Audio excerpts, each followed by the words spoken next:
Welcome to KC Cares, Kansas City's nonprofit voice. We're telling the stories of Kansas City area nonprofits and the people behind them.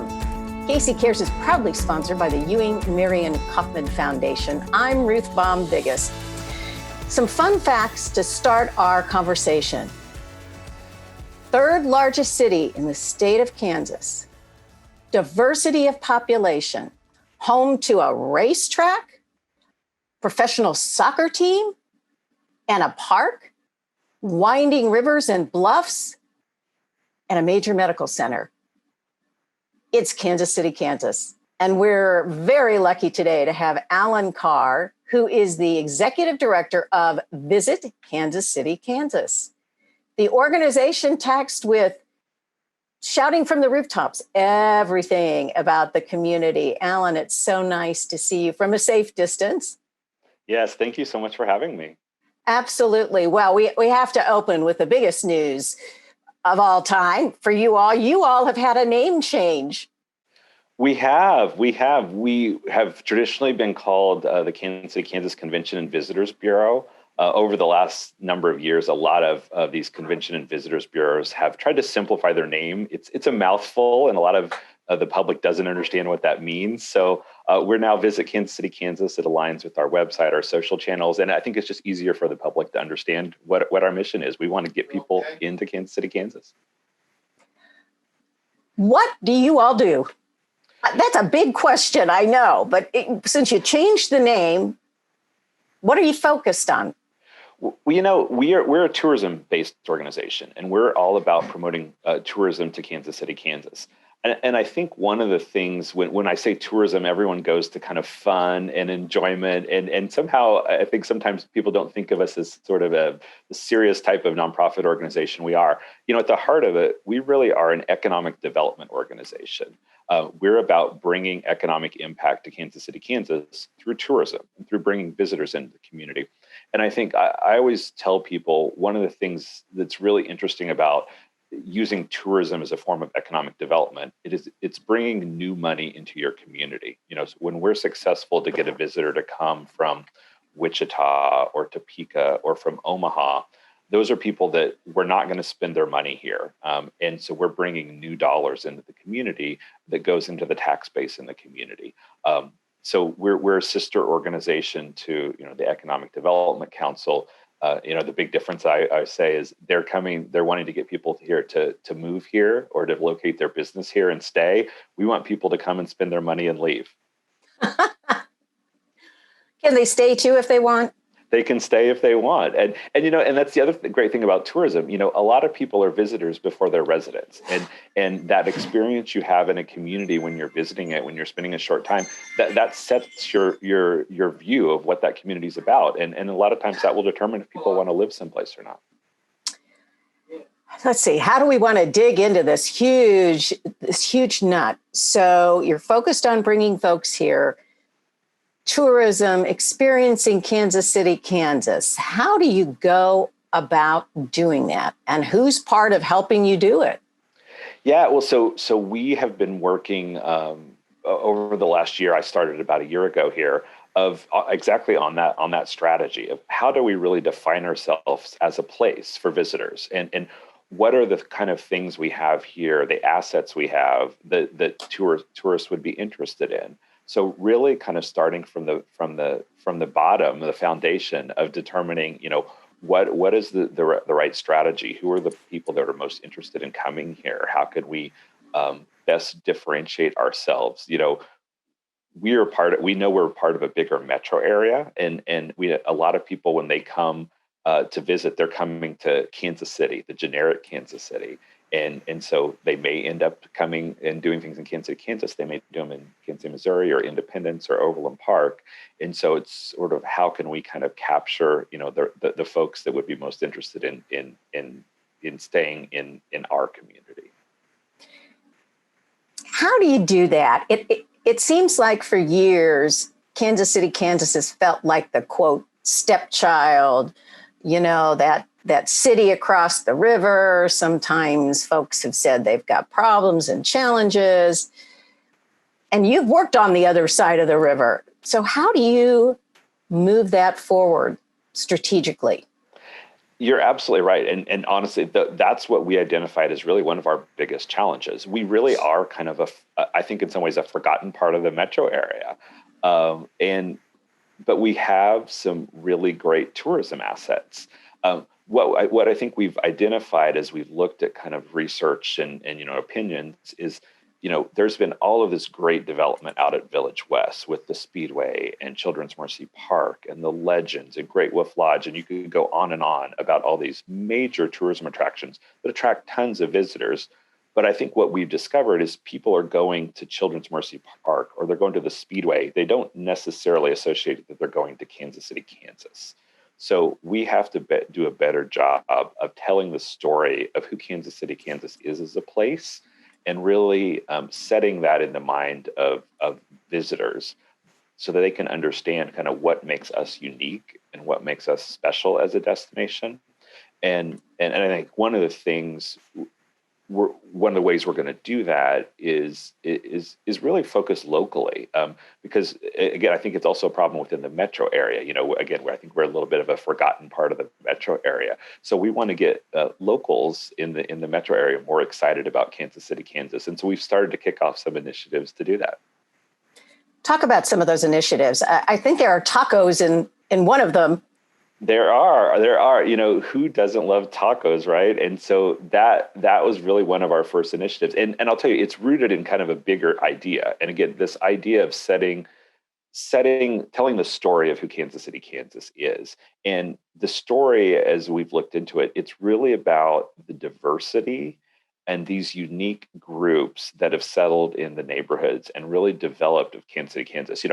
As I've looked at kind of the history of who Kansas City, Kansas is, it was sort of this place where the other came, the people that weren't welcomed elsewhere. If you look at going back to Native Americans who were relocated from the eastern part of the U.S. and settled into Wyandotte County.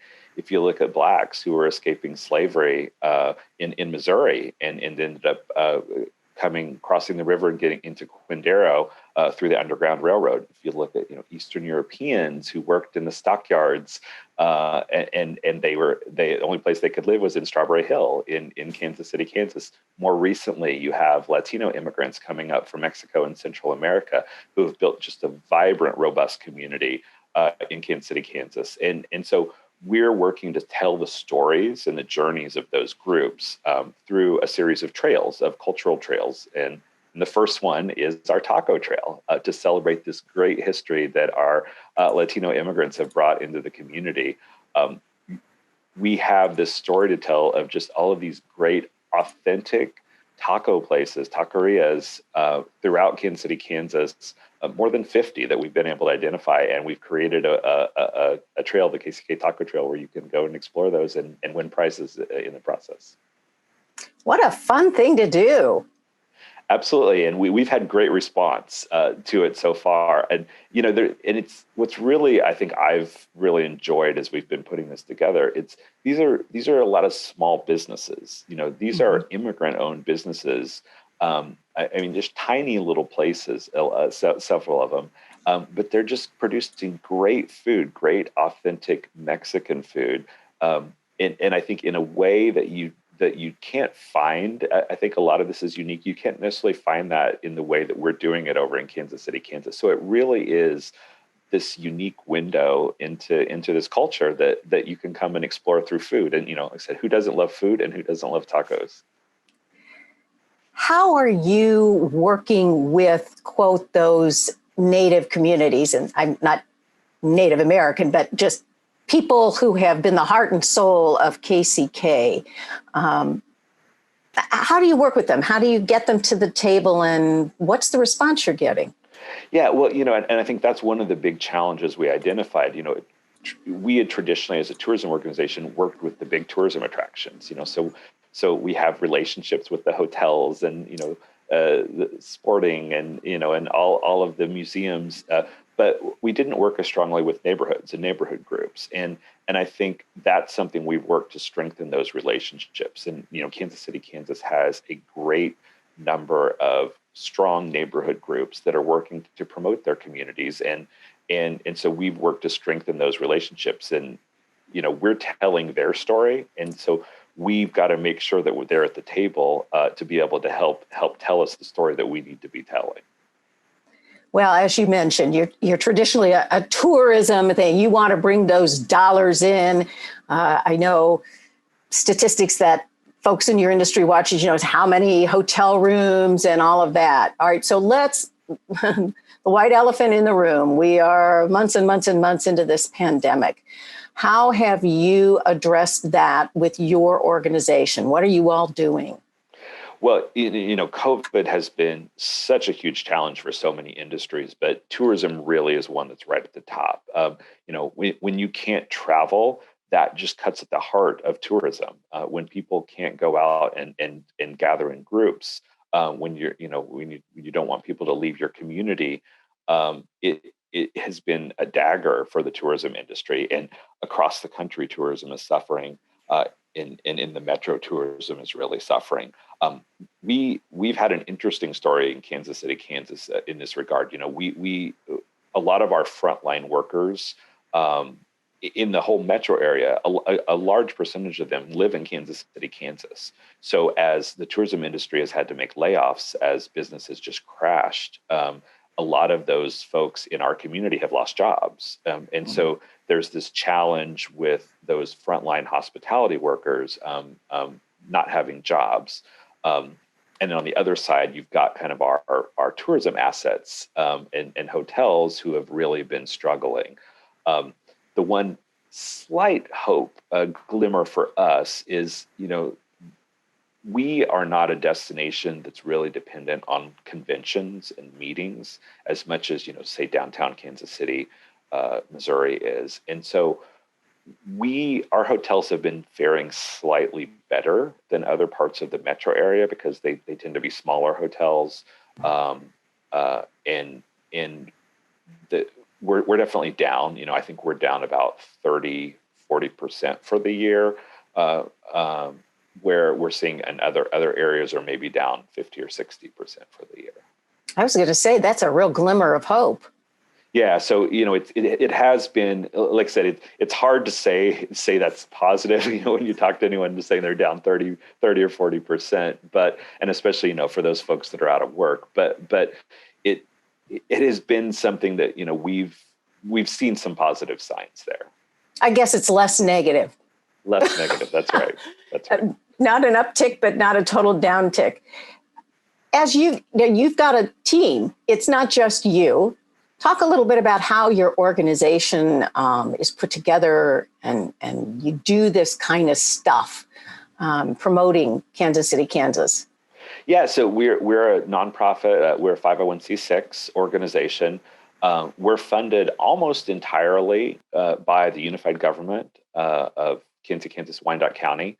And actually, our funding is specifically tied to the hotel tax in Kansas City, Kansas. And we have a small office. We currently have 6 people on our team, although we're actually hiring, which is also, I think, rare especially for tourism organizations right now. But we'll be adding a 7th person a little later this year. And we focus, on sort of all of those kind of main functional areas. We're a sales and marketing organization. So again, we're all about advertising to visitors and events about Kansas City, Kansas. And we also have a pretty robust sales function that works mostly on sports. We have a number of, with both professional sports facilities as well as amateur sports facilities. We attract a lot of sports events to stay in our hotels and have their competitions in our area. Well, share with us a little bit some of your creative ideas and things you've got in the hopper or that you've really already rolled out that maybe people aren't aware of. Yeah. Well, I think the first thing, and going back to COVID, is we've really had to kind of change over this last year what we're promoting and how we're promoting. And, we've promoted a lot more locally. So I think people have been hearing a lot more from us locally. It tends to be we're talking to people in Topeka or Wichita or Omaha or Des Moines. but we're talking more to the metro area now, and even to our local residents. We're talking about restaurants. Those are open and have largely remained open during the pandemic. Obviously, more people are doing carry out or takeout, and so we built a whole platform on our website to, especially during the shutdown, where people could go and see what restaurants are offering carry out. And so we were able to kind of pivot and provide that information about restaurants. We've also really changed the message. We know that a lot of our museums are smaller museums, and a lot of them still remain closed at this point. And so the types of activities that are open and available and the things that we're talking about has really changed. So we're focusing a lot more on outdoor things, outdoor activities. So whether it's parks and trails, or the river, I think one of the great things about us, we're at Cobb Point, the confluence of the Missouri and Kansas River there, and there's just a great little spot there. So we're focusing a lot more on those outdoor activities. We actually have a number of murals, a lot of them cultural murals, throughout Kansas City, Kansas, and we've got a little something on our website. You can kind of take a little tour of the murals, which is a great, again, socially distanced outdoor activity that you can do either from your car or kind of walking around. So we're trying to find those little unique spots that people can still do those activities right now. We'll take a quick break, but when we come back, we'll dive more into KCK, the place to be. We're back visiting with Alan Carr. He is the executive director of Visit Kansas City, Kansas, the organization that is charged with getting tourism and activity in the city. Alan, you were talking about some of these unique aspects, this whole mural thing. You've got some exciting things going on in the offing with some murals, some projects. What can you share with us? Yeah, well, we talked earlier about our taco trail, and that's really the first in a series of trails that we are looking to create in the coming years that spotlight different aspects of the culture and heritage in Kansas City, Kansas. So we've had great success with the taco trail. We're working right now on our second trail. I'm not ready to share that yet, but it will be a little more culturally and heritage focused, that explores kind of more of the journeys for the people that settled Kansas City, Kansas. And we're looking to do kind of 1 to 2 trails per year that we'll be launching, going on over the next several years. But we've got a lot of fun ideas. One of the other things that we've identified, there's a number of unique churches and church steeples in Kansas City, Kansas, really, relating back to some of the different cultural groups that have settled here. And so we're exploring the idea of a steeple tour, for example, in the future, and telling the story of some of those historic churches. So there's just a lot of fun ideas that we're kind of working through right now that will be coming up in the future. How exciting. You could do a steeplechase. Oh, I love that. Kansas City, Kansas steeplechase. No rabbits, no horses, just people running from place to place, checking it out. What fun. I love it. So you spent a number of years on the Kansas City, Missouri side doing similar work. Can you share with us from your perspective, what's been the difference or differences? I shouldn't assume there's just one. And how did you adjust? Yeah, well, it's really interesting. Essentially, we all us destination marketing organizations, or DMOs, as we kind of call ourselves in our industry slang. We do the same things, just at different scales. And Kansas City, Missouri, Visit KC is by far the largest DMO here in the metro area. We are just at a much smaller scale. I think their budget, pre-COVID was around $10 million a year. My budget is $1 million a year. So we're doing things at a much smaller scale. And so our focuses are different, but it's all about promoting different aspects of tourism. And I think one of the other kind of unique challenges we have is our name. There's 2 Kansas cities, and people are always confused of which one they're in, or that they're even different cities. And so that's been something as we've kind of talked through, how do we try to brand ourselves and tell the story of who we are. How do we differentiate ourselves? And I think what we've done is we've leaned into the Kansas in it. So, Visit KC is Visit KC. They're speaking, I think, more about kind of that generic Kansas City. And we're Visit Kansas City, Kansas. We're really embracing Kansas. We're really embracing the cultural diversity that we have over here, and those stories that we're able to tell to those audiences. How does that little phrase, I'm a dot, play into all of this? Maybe you can share with our audience what I'm talking about if they're not familiar with it, but I'm sure you've heard the phrase. I have, yeah. There's a lot of the other thing I've discovered, is I'm someone that I'm not from Wyandotte County. I am from Kansas. I grew up in a little town in central Kansas, and actually, interestingly, my first house out of college, my first apartment, was in Kansas City, Kansas, right off of the state line down near KU Med Center. So I said my first home in Kansas City, in Kansas City area, was actually in Kansas City, Kansas. But I've seen there's just this great passion that people in Wyandotte County have, and people are proud dots. They call themselves the dot for Wyandotte County, and people really embrace the places they've created over there, the neighborhoods. There really is this strong sense of community within these neighborhoods that people have built, and that's something, like as I said, we're really trying to tap into as part of the story we're telling. Of, we know visitors want these authentic experiences. They want to find those local places, and there's so many of those in Kansas City, Kansas, that I think a lot of people, even in our metro area, don't know about. And so I think we're working to bring those out a little more and shed some light on some of these really unique places. So the timing of your branding and throwing yourselves out there as this new sparkling organization is probably fortuitous. How do you go through that process, and how has it been received so far? It's fairly new, but I'm sure you've been talking with leaders in the community about it. Yeah, it's been a journey that we've been going on for several months now. We worked with an agency to help us kind of through this journey. We worked in gathering. We started with research and in looking at what are the perceptions people have, both visitors, as well as we did some work with our tourism partners and neighborhood groups, and try to get some feedback there.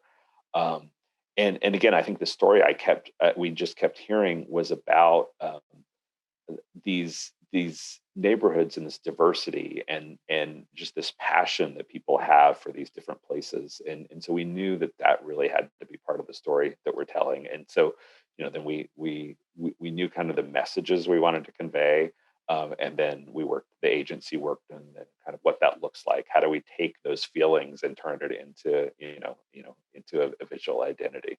And we're still working on. We've really just launched the new visual identity, but we're still working through new ad campaigns and all this, and these trails initiatives. That's part of this bigger strategy of telling that story. So it's been a fun several months, and I will tell you, I think the one of the silver linings of the pandemic is it has given us time to do a lot of this work, so that we're kind of positioning ourselves to be ready. Once people are ready to travel again, and it's safe to travel again, in large numbers and in large groups, then we're going to be ready to kind of tell the story and show kind of a new face of who Kansas City, Kansas is.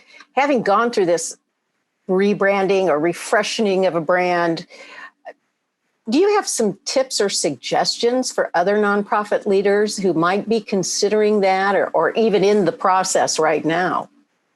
I honestly believe it is the single most important thing that any organization can do. I'm a marketing guy. I've actually, prior to joining here, I had my own little small company where I did marketing strategy for destinations. And I think knowing what your mission is, knowing who your audiences are, knowing the story that you're telling.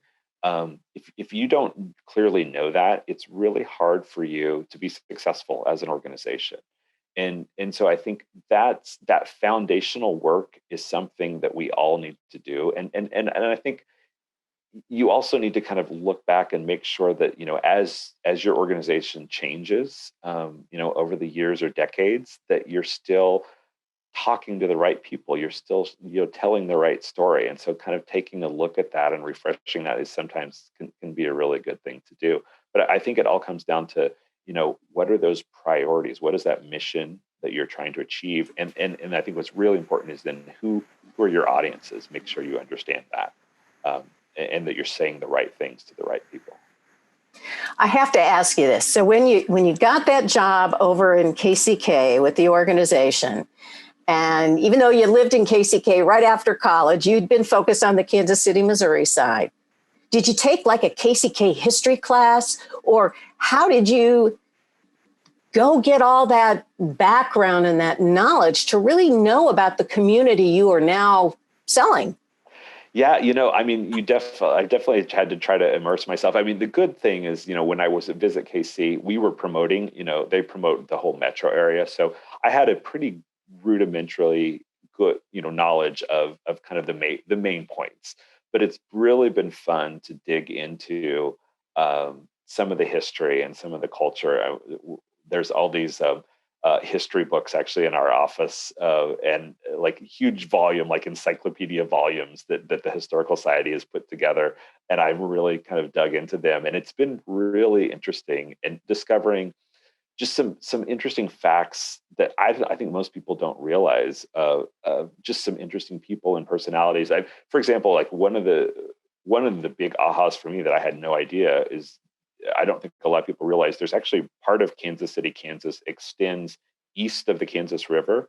So when you think of the area that's the West Bottoms, there's actually a little sliver of land there, kind of behind Hy-Vee Arena, that's Kansas City, Kansas. And there's actually a really interesting story behind that land that I think we'll be working to kind of tell a little better about, that kind of relates to even how Kansas City, Kansas got its name. But there's some efforts now to redevelop part of that area. And again, I think that could become a great new front door for Kansas City, Kansas in the coming decades. You may have heard about the Rock Island Bridge project.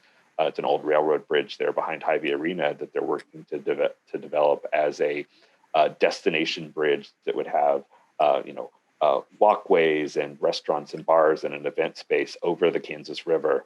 And that would all be in Kansas City, Kansas. That's great. How fun to get to promote that.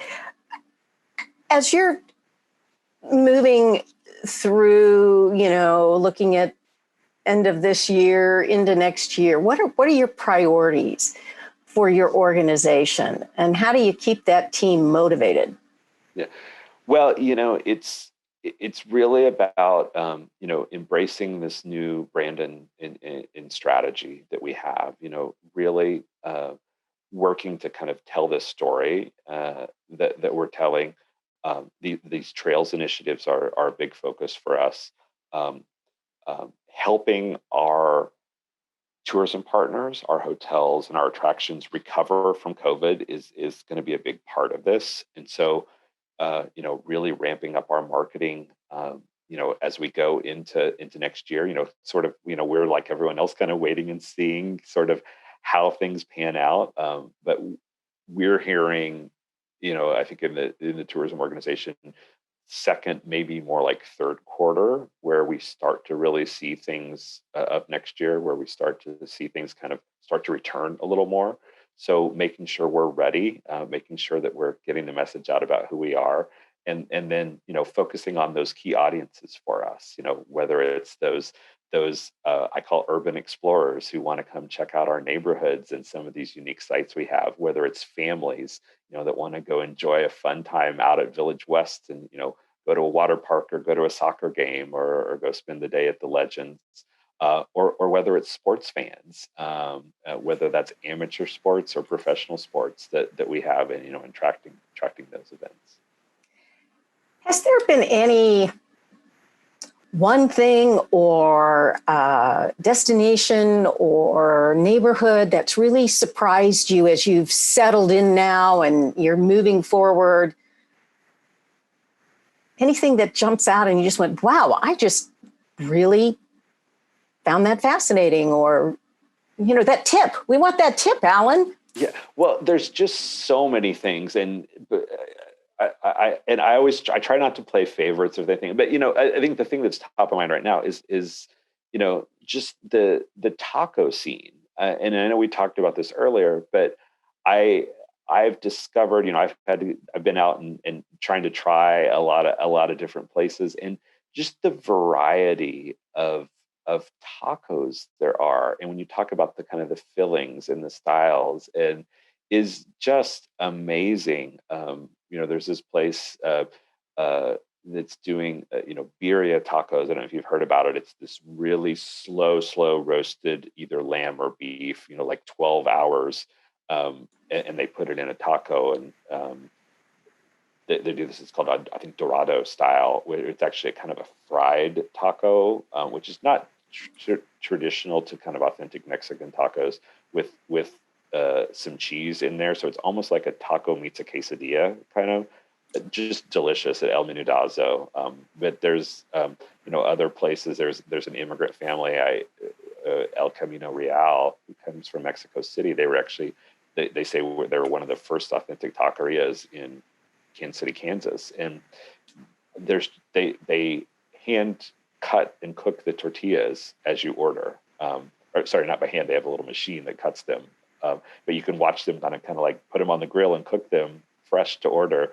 And they have this taco. It's called a chuleta, which is basically chopped up pork chops in a taco, and it's just amazing. And so I think there's these just interesting food stories. There's this interesting history stories, and I'm just really excited to be able to start sharing that more with our visitors. Alan, thank you so much. If you want to know more about Kansas City, Kansas, and all the exciting things going on from a tourism and get to know your community, you can go to visitkansascityks.com. You can find all about the Taco Trail. You can find out all the latest information. Alan, thank you so much. We're so glad to see you at the helm, and we can't wait to hear more about what you all are doing. Thank you so much for having me. Everyone stay safe out there. Thank you for listening to KC Cares, Kansas City's nonprofit voice. We're produced by Charitable Communications, and we're proudly sponsored by the Ewing Marion Kaufman Foundation. If you'd like to be a guest on KC Cares or Underwriting Opportunities, visit our website, kccaresonline.org, and spread the love. You can find us on Facebook and Twitter at KC Cares Radio, and on Instagram at KC Cares Online. Thank you for listening to KC Cares.